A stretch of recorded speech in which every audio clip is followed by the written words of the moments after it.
Hello everyone. तो कुछ जो है इम्पोर्टेंट डिस्कशन रहेगा आप सभी से कि कब तक CUET PG का सब मैक्सिमम जो कॉलेजेस का काउंसलिंग पोर्टल है वो कब तक रजिस्टर होना स्टार्ट हो जाएगा। तो बस 3 से 4 दिन में याद रखिए कि इवन आज भी कुछ यूनिवर्सिटीज़ ने कर दिया। अब आपको बस 3 से 4 दिन में सारी यूनिवर्सिटीज़ आपको देखने के लिए मिलेगी कि अपना रजिस्ट्रेशन पोर्टल जो है स्टार्ट कर चुकी हैं। तो आप लोग अपडेटेड रहिए। जितने भी यूनिवर्सिटीज़ में आपने अप्लाइड किया था, प्लीज़ आप उस यूनिवर्सिटीज़ की वेबसाइट को चेक करते रहो। और अगर आपने 5 में किया तो उस पाँचों को चेक करो, मतलब प्रेफर्ड कुछ है ना आपका, तो उसको चेक करते रहना। और पर्टिकुलर एक फ़ीस भी रखी गई है, पर ये तो टोटली इनजस्टिस है आप सभी के साथ।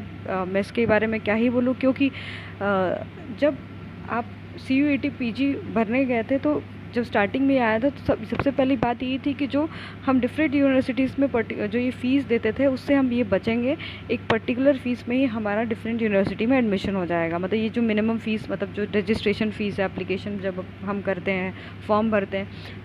अब इसके बाद भी CUET का फॉर्म भरने के बाद भी अब बच्चों को जो है डिफरेंट यूनिवर्सिटीज़ के लिए, सपोज़ आप 10 यूनिवर्सिटीज़ के लिए भर रहे हो तो हर यूनिवर्सिटीज़ का किसी का 200 है, किसी का 300 है, किसी का 600 भी है, तो आपको उसका भी फ़ीस पे करना पड़ेगा।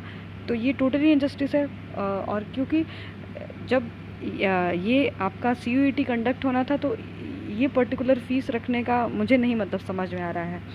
अब एक और चीज़ रही कि जब आपका रिज़ल्ट आया तो कुछ बच्चे ऐसा कह रहे हैं कि मैम मेरा मार्क्स जो है कम हो गया पहले से। इवन जब रिवाइज्ड आंसर किया ही तो उसमें पहली बात तो जो मेन आपका आंसर किया है उसमें से जो है ठीक था।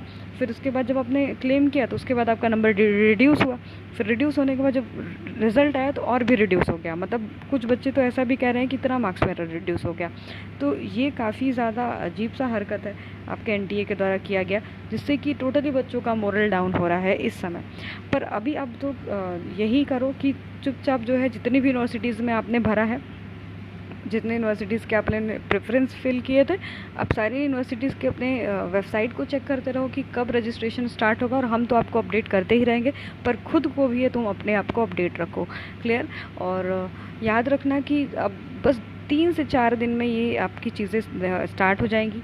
अब रही बात करेक्शन विंडो की, तो करेक्शन विंडो ओपन हो जाना चाहिए था। ठीक है, करेक्शन विंडो ओपन होना चाहिए 1-2 दिन में, मोस्ट प्रोबेबली कर देना चाहिए, क्योंकि अभी भी कुछ बच्चों का जो डेटा है अभी भी इनकरेक्ट है। तो करेक्शन विंडो 2-3 दिन में ओपन होने का जो है चांसेस होना चाहिए। अब देखिए NTA क्या करता है, उसका डिसीज़न खुद का होता है, कोई भी उसके डिसीज़न में इंटरफेरेंस नहीं करता है। ठीक है ना, हम कर सकते हैं ना आप कर सकते हैं। ठीक है, तो ये सारी चीज़ें हैं। और कोई भी प्रॉब्लम हो, अब देखिए आप लोग बहुत ज़्यादा आपका स्कोर कार्ड का जो मार्क्स आप बता रहे हो, मैं सारे पे रिप्लाई नहीं कर पा रही हूँ, पर मैं कोशिश कर रही हूँ कि जो मतलब कुछ मैं रिप्लाई मैं कर रही हूँ। ठीक है, और मैं इवन वीडियोस के कॉमन क्वेरी के थ्रू भी मैं उसको जो है रिप्लाई करने की कोशिश कर रही हूँ। तो अगर नहीं रिप्लाई कर रही हूँ तो सॉरी फॉर दैट, है ना। अब मैं क्योंकि इतना ज़्यादा मैसेजेस है ना, तो मैं सब पे नहीं कर पा रही। क्लियर?